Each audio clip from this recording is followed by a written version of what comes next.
मोर जानवर काजल नाहे जी, होठ के लाली जी, पाउडर लेना है जी। मोर जानवर, मोर जानवर, झुमका लेना है जी, नाक के नथनी जी, टिकली लेना है जी। मोर जानवर सवरेंगी रूप सादा ला सजा हूँ, सुंदर रूप लगन बन देखा हूँ, अप्सरा वाला बना हूँ जी। मोर जानवर, मोर जानवर,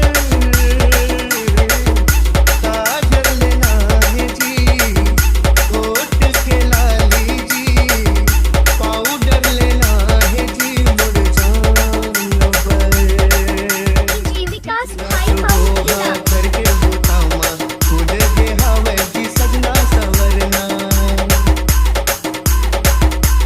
चंदा के मुखड़ा देखे रे हो बापू, आई रिहिस जब बन के दुल्हनिया। दिन रात वो हा करके बतावा, खुद के हवे जी सजना सवरना। चंदा के मुखड़ा देखे रे हो बापू, आई रिहिस जब बन के दुल्हनिया। कोमल कलाई में चूड़ी पहिरा के, बेनी में कजरा होकर सजा के, अपन संग में घुमाऊं जी। मोर जानवर